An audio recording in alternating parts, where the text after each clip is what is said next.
fin des années 1970, Ed Warren venait tout juste de rentrer d'Angleterre quand il donna une interview à Gerald Breight, qui écrivait alors un livre sur la carrière du célèbre démonologue et celle de sa femme Lorraine.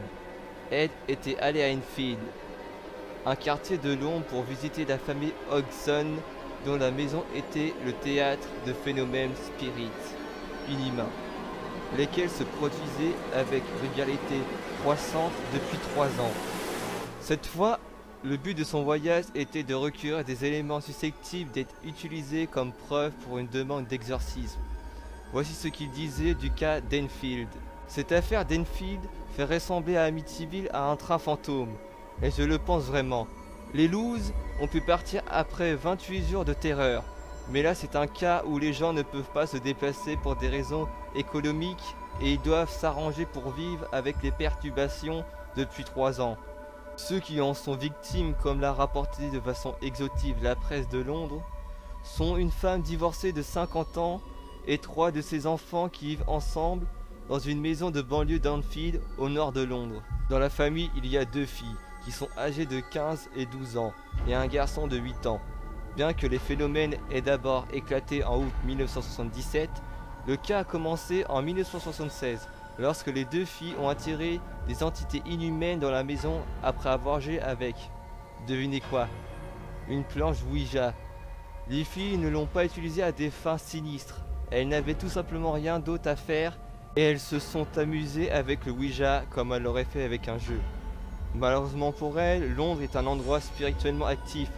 En conséquence, les filles ont pris contact avec un esprit démoniaque qui leur a arraché la permission de rentrer chez elles. Quelques semaines plus tard, cet esprit a infesté leur maison. Mais il n'est pas venu seul, il a ramené 6 copains avec lui. Ces 6 esprits sont toujours présents dans la maison au moment où je vous parle. Quand les esprits ont été attirés, les phénomènes d'infestation habituels ont commencé.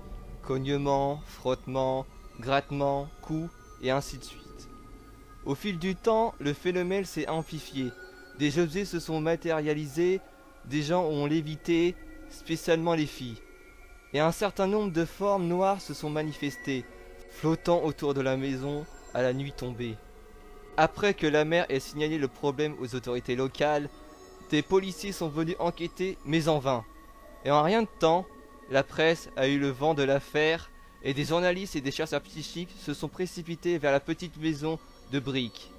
Entre 1997 et 1978, non seulement ils ont exposé la famille aux yeux du public, mais ils ont soigneusement documenté la réalité des phénomènes qui se déroulaient là-bas. Puis, ils sont partis, sans que personne n'ait pris la peine d'expliquer à ces gens comment ils pouvaient se débarrasser des perturbations. En fait, il semble que personne ne savait vraiment ce qui se passait. L'affaire avait été considérée comme un soi-disant attaque de poltergeist, et ça on en était resté là. Quand je suis allé en Angleterre, au cours de l'été 1978, l'histoire était portée de mon attention et je suis allé voir la famille. À cette époque, j'ai passé une semaine à Enfield. J'ai soigneusement interrogé tous les membres de la famille, séparément et ensemble, et j'étais témoin des différents phénomènes qui se déroulaient dans la maison. En tant que démonologue, je pouvais voir que ces personnes étaient systématiquement opprimées et parfois même possédées par des esprits inhumains. Par exemple, les filles décollaient du sol, allaient et venaient dans les airs, puis elles redescendaient à terre dans une démonstration de puissance inhumaine. Chaque semaine en fait, il semblait que l'une ou l'autre de ces filles était soumise à substantation, souvent en présence de témoins. La mère m'a dit qu'elle était rentrée dans la chambre de ses filles et qu'elle avait trouvé la plus jeune en train de flotter dans les airs, profondément endormie. En d'autres occasions, elle les a vues se dresser et retomber sur leur lit comme un yo-yo, sans qu'aucune d'entre elles ne soit en mesure de contrôler ses actes. Les enfants m'ont aussi parlé d'une masse noire qui se manifeste la nuit dans leur chambre et les terrorise de sa présence. Pendant que je discutais avec la famille, souvent des objets se soulevaient dans les airs et flottaient dans la pièce. Un soir, une chaise en bois a décollé du sol. Elle est restée immobile pendant un moment, puis elle a explosé. À une autre occasion, une grosse et lourde pierre de la taille d'une balle de tennis s'est matérialisée dans les airs au milieu de la salle de séjour et elle est allée s'écraser sur le plancher avec un bruit sourd.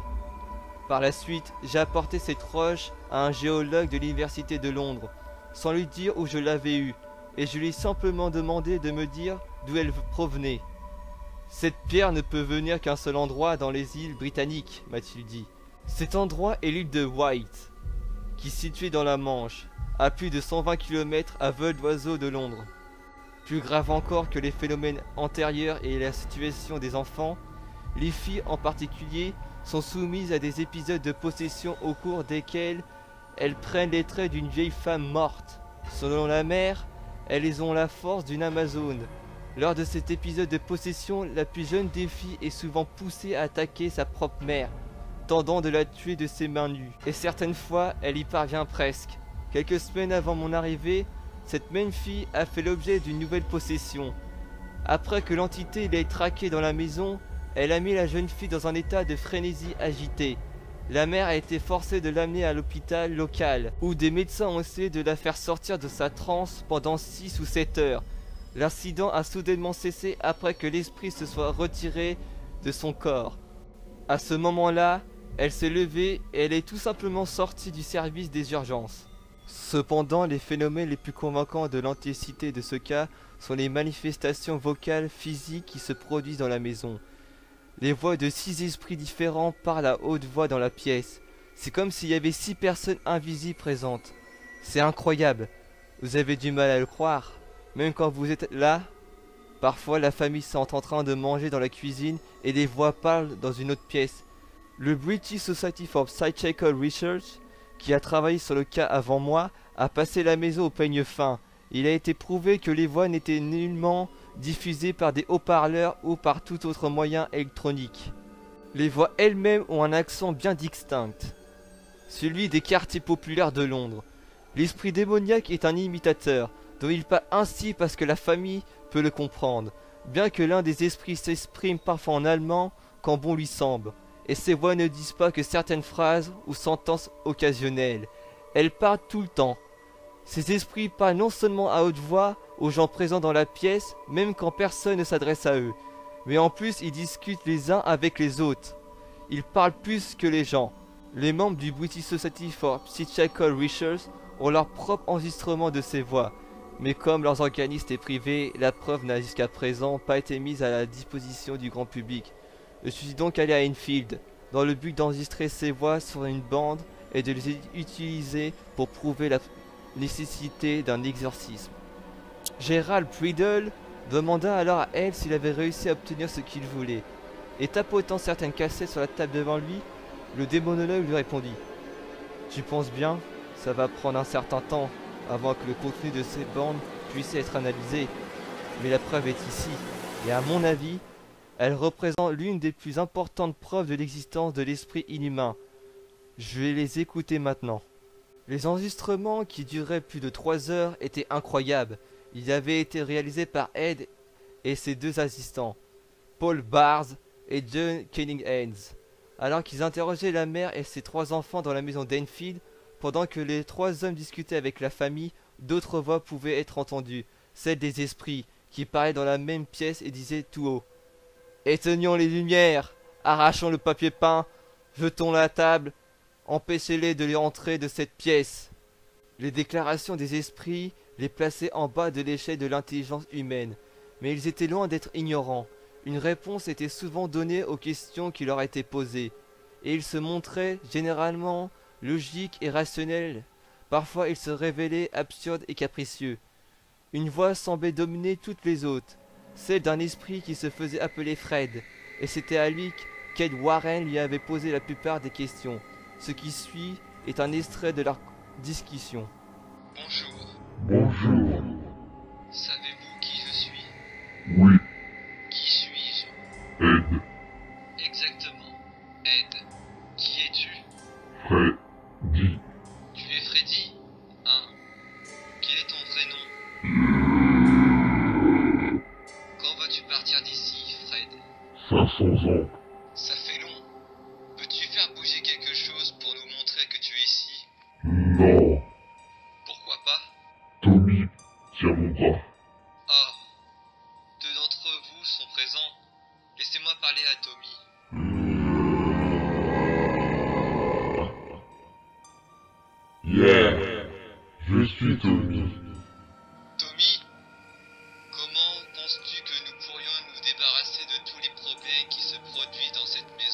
tuer les fantômes.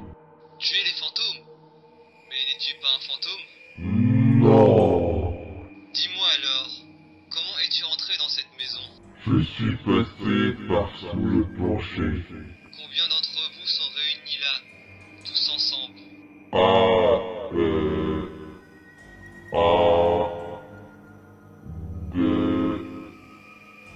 trois, quatre, cinq, six. Six sont ici. Non. Cinq. Quels sont leurs noms?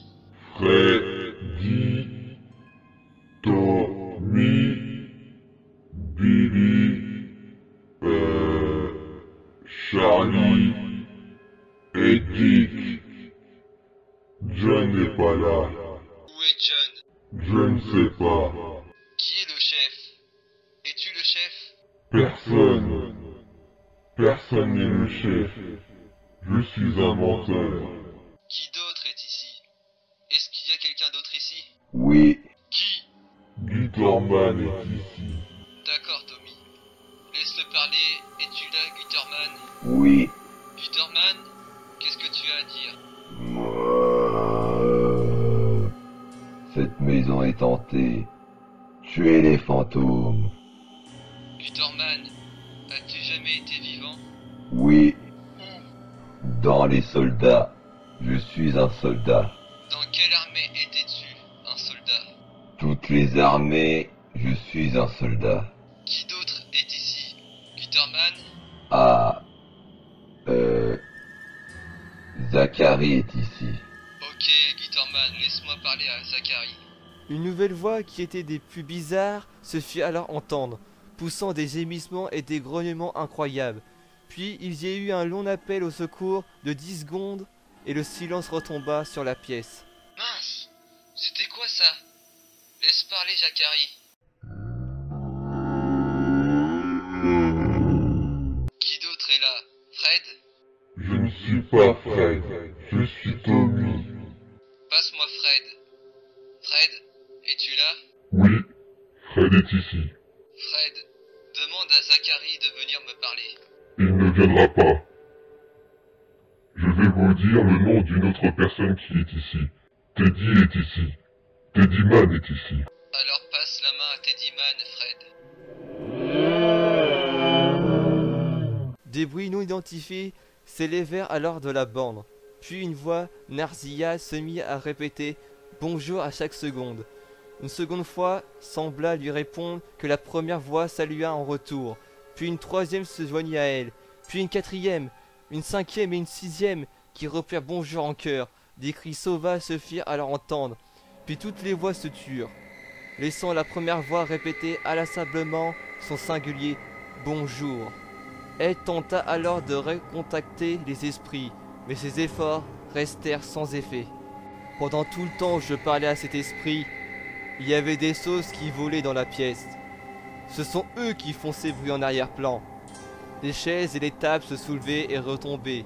De petits objets traversaient la pièce, en volant et rebondissant contre le mur. Dans la salle à manger, le papier peint se décollait des murs pendant que nous le regardions. Un couteau de boucher s'est matérialisé dans les mains de mon assistant, Paul.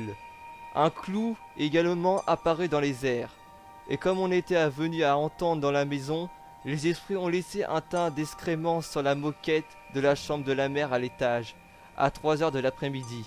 Sur l'enregistrement, quand les esprits ne sombraient pas au hasard dans la folie, ils semblaient s'amuser à remplir la pièce de grognements, de couacs, de cris et d'une variété de sons d'animaux, dont le plus ennuyeux était le feulement strident d'un chat. À un certain moment, un esprit particulier émit un hurlement torturé, qui aboutit à un autre échange. Vous les gars, vous sonnez comme quelque chose qui sort tout droit de l'enfer. Sais-tu où se trouve l'enfer, Fred? Oui. Où est l'enfer, Fred? Quel âge as-tu, Fred? 16 ans. Tu es un fantôme, Fred? Non. Oui, je suis un fantôme. Qui es-tu? Batman. Je suis Batman. Batman n'est pas un fantôme. Les esprits recommencèrent alors à imiter les animaux, semblant montrer une affection particulière pour les aboiements de chiens. Vous voulez être des animaux? Imitez certains animaux. Imitez un cochon.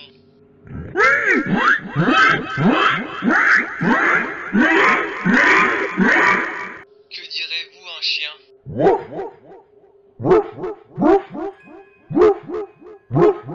Que direz-vous un chat?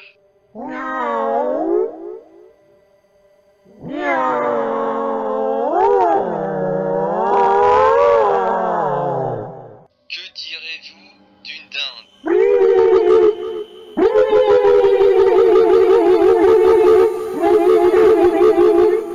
Quel âge as-tu, Fred?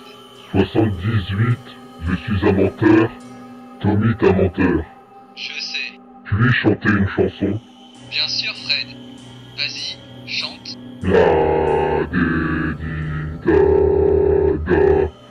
gars qui dit monter à la colline pour aller chercher un seau d'eau bénite. Ha ha ha. Es-tu chrétien, Fred? Berk, un soldat, je suis un soldat. Au moment de ta mort, Fred, tu étais un soldat? Je suis toujours mort. As-tu jamais été marié, Fred? As-tu jamais eu une femme? Oui, Quel était son nom? je ne sais pas. Quel âge as-tu maintenant? 30. J'ai 30 ans. Sais-tu quel jour on est? Oui. Le 7 Très bien. Sais-tu de quel mois? août. Le 7 août. Où avez-vous trouvé ces noms, Fred et Tommy, et Billy et les autres? Les tombes. Êtes-vous allé dans le vieux cimetière près d'ici? Oui, Pourquoi? pour lire les tombes. Aimes-tu le cimetière, Fred? Pourquoi aimes-tu les cimetières? La mort. Que penses-tu de nous, les Américains? Je vous hais. Je vous hais. Je vous hais. Sais-tu où est l'Amérique, Fred? Je ne sais pas. Puis-je venir? Non, Fred, j'ai assez à faire sans toi. Aide. Aide. Aide. Que veux-tu, Fred? Fracasser l'enregistreur. Tu aimerais bien, n'est-ce pas? Oui. Mettant sa menace à exécution, l'esprit fait alors sauter la bande de l'enregistreur. Sais-tu ce que je vais faire de cette bande, Fred? Je vais les faire écouter à certains scientifiques que je connais en Amérique. Tu vas grandement les intéresser, Fred. Une querelle débuta alors entre ces deux esprits qui se disputèrent pour savoir lequel était l'honneur de casser le magnétoscope. Comme le ton des voix montait et intensifiait et que leurs arguments se renumaient à des burks et des hurlements, Ed envoya Paul jusqu'à sa voiture pour y chercher une bouteille d'eau bénite tirée de Washingtonshire, une église au nord de Londres. Au bout de quelques minutes, Paul retourna dans la maison et lui expliqua que la bouteille d'eau bénite avait disparu. Où est l'eau bénite, Fred? Je l'ai jeté. Tu l'as jetée? Si tu ne rends pas l'eau bénite, nous allons t'exorciser. Veux-tu que je fasse faire venir un prêtre ici? Ouais, très bien. Amène-moi un prêtre. Je lui botterai les fesses. Que dirais-tu si la Vierge te demanderait de partir, Fred? Pouah. Sais-tu ce que c'est, Fred? Que vois-tu? Une croix. Tu as raison, une croix. Cette croix signifie tes jours ici sont comptés. Je vais couper la tête à quelqu'un.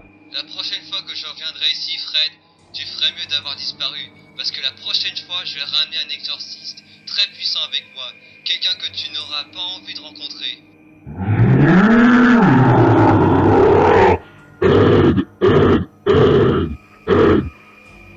Edward. Qu'est-ce... Fred? Jouons à l'exorciste.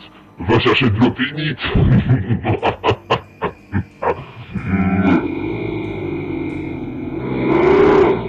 Soudain, Lorraine Warren, qui écoutait l'enregistrement assise sur le canapé du salon, sauta brusquement de son siège et elle se dirigea sans hésitation vers la porte de sa chambre. Il y a eu quelques secondes de silence, puis elle appela son mari. D'une inexplicable manière, la pièce était maintenant remplie de relents d'alcool, et sur la commode de Lorraine, un crucifix d'ornement placé dans une grotte avait été renversé. Alors prudemment, elle fut décidé que la discussion sur l'affaire d'Enfield devait cesser.